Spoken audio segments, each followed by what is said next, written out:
கவலை சம்பந்தமான ஒரு அழகான ஒரு செய்தி.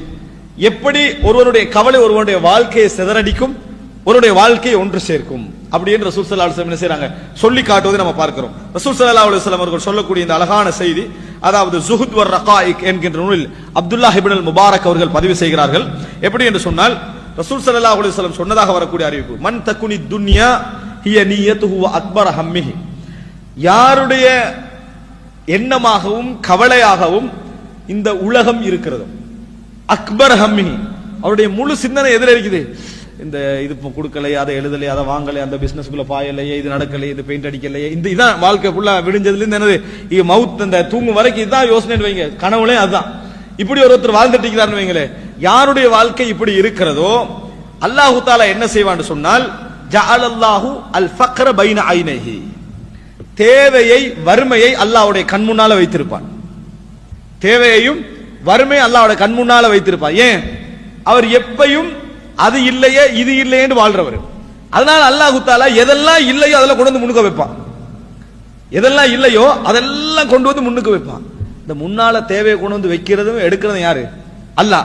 அல்லாஹ் என்ன செய்வான்டா, அவனுக்கு 10 காட்டி 15 காட்டாம இருந்தா சந்தோஷமா இருக்கிறான்.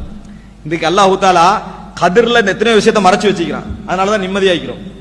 கதிரை பார்க்க ஆசை நிறைய பேருக்கு இருக்குது. கதிர் உள்ள விஷயம் என்ன, பார்த்தா நல்லதை மட்டும் பார்க்க மாட்டோம், கெட்டதையும் சேர்த்து பார்ப்போம். அல்லாஹ் மறைச்சதுல நன்மை இருக்கு, அதனாலதான் நிம்மதியா வாழ்றோம். 60 வருஷத்துக்கு என்ன நடக்க போன்னு பார்த்தா இப்ப நிம்மதியா இருப்போமா?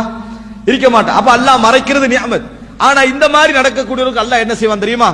உலகமே கவலை என்று வாழக்கூடியவர்களுக்கு அல்லாஹ் முதலாவது என்ன செய்வான்னு சொன்னா, கவலையை ஆறுதல் படுத்துற வழிகள்ல மிக முக்கியமான அறிந்து கொள்ள வேண்டிய அடிப்படைகள். அல்லாஹ் என்ன செய்வானா, வறுமையை கொண்டு வந்து முன்னால வைப்பான். என்னென்னலாம் தேவை உனக்கு, அவனுக்கு முடியாது.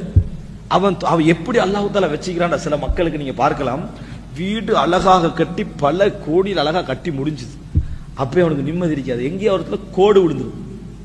அதை பார்த்துட்டு அவன் உள்ள என்ன டென்ஷன் தெரியுமா அவனுக்கு, கோடு அடிச்சு இவ்வளவு அழகா பெயிண்ட் அடிச்சு, யார் அடிச்சா இதை கூட, வீட்டு ஃபுல்லா கலக்க அந்த ஒரு கோட்டுல விளங்கிட்ட. வீடு இல்லாதவன் கூட நிம்மதி ஆகிக்கிறான். கோடு வந்ததெல்லாம் என்ன செய்யறான், அவன் பெரிய டென்ஷன்ல இருப்பான். அதுக்காக வேண்டி பெயிண்ட் இது கோல் பண்ணி அதுக்கு செஞ்சு என்ன செய்யலாம், என்ன பெயிண்ட் அடிக்கலாம்னு முழு வீட்டுக்கு மாத்திட்டாச்சு. நிறம் மாறணுமே, அதுக்காக வேண்டி மாத்திட்டாச்சு. அல்லாஹ் பாருங்க, சுப்ஹானல்லாஹ். இதை ஒரு சிம்பிள் எடுக்கலாமா இல்லையா? எடுக்கலாம். ஆனா அவனால முடியாது, எங்களுக்கு முடியும். ரோட்ல போறவன் எப்படி போவான் தெரியுமா? உன் படுற பாட பாருங்களேன், என்னது அப்படித்தான் நினைப்பான். ஒரு விஷயத்துல அப்படி டென்ஷன் ஆறவங்க நம்ம என்ன செய்யறோம் பார்க்கிறோம். அது மாத்திரமல்ல, இந்த கிரில் வைப்பாங்களே, அதுல அவனுக்கு அப்படி நேர வச்சா பிடிக்குது இல்ல, அதனால அது எவ்வளவு கொடைய ஏழுமோ விளங்கிட்டா, அதை எப்படியெல்லாம் மாற்ற இயலுமோ அதுக்காக வேண்டி 5 நாளை செலவழிக்கிறது நம்ம என்ன செய்யறோம் பார்க்கிறோம். அல்லாஹ் தஆலா அப்படிதான் கொடுப்பான். ஏன் தெரியுமா? அக்பர் ஹம்மிஹி அத்துன்யா, எது இருக்குது, மிக பெரிய கவலையாக அவனுக்கு உலகம் இருக்குது. அல்லாஹ் நிறைய கொண்டு வந்து சேர்ப்பான். அவனுக்கு கவலைப்படுறதுக்கு என்ன செய்யுது, நிறைய இருக்குது. சேர்த்துட்டு என்ன செய்யுது, வதுஃப்ஷி அலைஹி தைஅத்துஹு வஃபர்ரக ஷம்லஹு, அந்த முயற்சி எல்லாம் பிரிச்சிடுவான். ஏன்னா உலகத்தை தேட போனோம்னு வைங்களே, முயற்சி பிரிஞ்சிடும். அதனால அவனுக்கு என்ன நடக்கும், ஒன்றுல ஈடுபாடு இல்லாம பலவிதமான துறைகள் அவன் கஷ்டப்பட வேண்டி இருக்கும். ஆனால் வமன் தகுனில் ஆகிர ஹிய நியத்துஹு வ அக்பர ஹம்மிஹி, யாருக்கு முழு லட்சியமாக மறுமை இருக்கிறது, அல்லாஹ் என்ன செய்வான்டா, அவருடைய உலக தேவைகள் அப்படியே ஒன்று சேர்த்து முன்னால வச்சு, அதாவது சிலதை மறைச்சிருவான், முயற்சியை உண்டாக்கிடுவான். முயற்சி அவருக்கு எது செய்வார் தெரியுமா? ஒன்றுக்கு மட்டும்தான் அவருக்கு முயற்சி இருக்கும். அதை அவர் திருப்தி காணுவாரு, அதை அடைஞ்சிருவாரு. அல்லாஹு தஆலா இந்த வேலையை செய்வான்.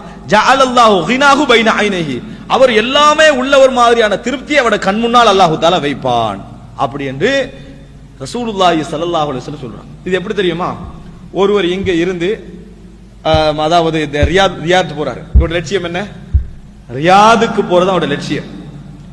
போற வழியில் அவர் சாப்பிடணும், குடிக்கணும், பாத்ரூம் போகணும், தூங்கணும், இது லட்சியம் அல்ல. இது என்னது? லட்சியம் அல்ல. யார் ரியாத் ஒரு இடத்துல போய் தூங்கணும் மட்டும் ஒரு லட்சியத்துல போறாரோ அவர் என்ன செய்ய மாட்டாரு, ரியாதை விட அவருக்கு தூங்குறது தான் டார்கெட்டா இருக்கும். இப்ப இவருக்கு போறது ரியாத் தான் நோக்கம்.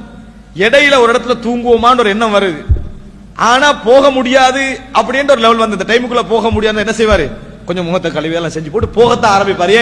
அல்லாஹ்வோட முயற்சியை உண்டாக்கிட்டான். ரியாது போறது மட்டும்தான் அவரோட லட்சியம். அதனால அவர் தூங்கவும் செய்வாரு, சாப்பிடவும் செய்வாரு, ஆனா லட்சியத்தை மிஸ் ஆக மாட்டார். யார் இந்த போற நோக்கத்துல இடையில 1000 லட்சியங்களை உருவாக்கி கொண்டாரோ அவர் உரிய நேரத்துக்கு போக மாட்டாரு, இந்த நிம்மதியான செஞ்சுக்க மாட்டாரு, தூங்கி இருக்க மாட்டார். அதான் நடக்கும். இதான் மறுமையை யார் லட்சியமா வச்சாரோ அவர் சாப்பிட்டிருப்பாரு, குடிச்சிருப்பாரு, வாழ்ந்திருப்பாரு, வீடு கிடைச்சிருக்கு, நல்லா இருந்திருப்பாரு. ஆனால் கவலை இல்லாம ஒரு நிம்மதியா ஒரு இடத்துக்கு போய் சேர்ந்திருப்பாரு. யாரு இதை லட்சியமா வச்சுக்கிட்டு இருந்தாரோ அல்லாஹ் இதுல பிரிச்சிருவான். ஒண்ட விட்டா ஒன்று வந்து கண்டே இருக்கு. சிலரை பாருங்க, இன்ஷா அல்லாஹ் பள்ளிக்கு வரணுமப்பா, இந்த பயானுகளுக்கு எல்லாம் வரணும், வீடு கட்டி கட்டிக்கிறேன், அதனால நம்மளுக்கு வர கிடைக்கல, இன்ஷா அல்லாஹ் வீடு கட்டி முடிஞ்சிடும். 20 வருஷமா கட்டுறாங்க. பணம் இல்லாததுக்கல்ல, அத்திவாரத்துக்கு 1 வருஷம் விளங்கிட்டா, ஃபுல் அப்படி ஆரம்பிக்கணும். அதுக்கு ஒரு ஜக்காத்து கொடுங்கன்னு சொன்னா அதுக்கு என்ன விளக்கம் சொல்றாங்க தெரியுமா? ஜக்காத்து கொடுங்கன்னு சொன்னா இப்ப இருக்கிற நிலைமைக்கு முதலாவது ஜக்காத்து கொடுத்தா தொழணும், தொழுகுதான் ஃபர்ஸ்ட் முக்கியம் விளங்கிட்டா. நம்ம தொழல இல்லை, அதனால இன்ஷா அல்லாஹ் தொழுதுட்டு அதுக்கு பிறகு ஜக்காத்து கொடுக்கணும். பாக்குறமா இல்லையா சமுதாயத்துல என்ன கவலை? உலகத்தை அல்லாஹ் தஆலா என்ன செஞ்சுட்டான், அப்படியே சேர்த்து வச்சுக்கிறான் அவருக்கு. நீ பார்க்க உனக்கு முடியாது. மௌத்து வரைக்கும் வீடை கட்டி முடிச்சுட்டு அவர் மௌத்தாகிறாரு, பிள்ளைகள் வாழுது விளங்கிட்டா. உலகத்துல பிள்ளைகள் 2ஆம் நிலை தான். முதல் நிலை எங்களுடைய நிலை தான். மனிதன் என்னதான் சொல்லிட்டாலும் அதான் முதல் நிலை. அன்புள்ள சகோதரர்களே, எனவே கவலைகள் எமது முயற்சிகளுக்கேற்ப பிரியும். கவலைகள் எமது முயற்சிகளுக்கேற்ப பிரியும் என்பதை நாம் என்ன செய்ய வேண்டும், புரிந்து கொள்ள வேண்டும். எனவே கவலை ஆறுதல் படுத்த இஸ்லாம் சொல்லக்கூடிய முதல் வழி இல்ம், அறிவு, சரியான அறிவு, மார்க்க அறிவு எங்கள்கிட்ட என்ன செய்யணும், இருக்கணும். இருந்தால் மட்டும்தான் அவர்களால் என்ன செய்ய முடியும், அவர்கள் சரியான இடத்திலே இருக்க முடியும்.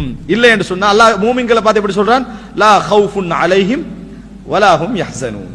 அவர்களுக்கு அச்சமும் இல்லை, அவர்கள் கவலைப்படவும் மாட்டார்கள். அச்சமும் இல்லை, கவலைப்பட மாட்டாங்களா மூமின்கள்? கவலைப்படுவார்கள். அவங்களுடைய கவலை எப்படியா இருக்காது, எல்லை மீறாது.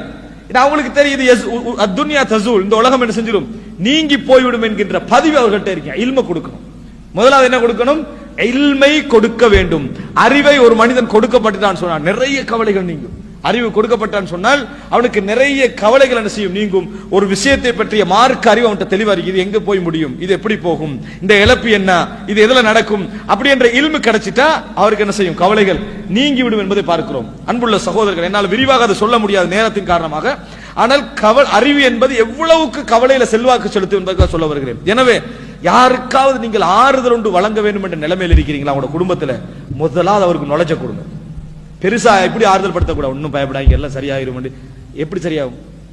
நான் கேட்கிறேன், சும்மா ஒரு வசனத்துக்கு சொல்றேன், இவருக்கு அந்த பிரச்சனை இப்ப தெரியாது, அவன் படுற வேதனை இவனுக்கு தெரியாது, சும்மா போற போக்குல ஏதாவது 4 விஷயம் சொல்லிட்டு போத்துறது. முதல்ல கவனம் இருக்கணும் அதுல.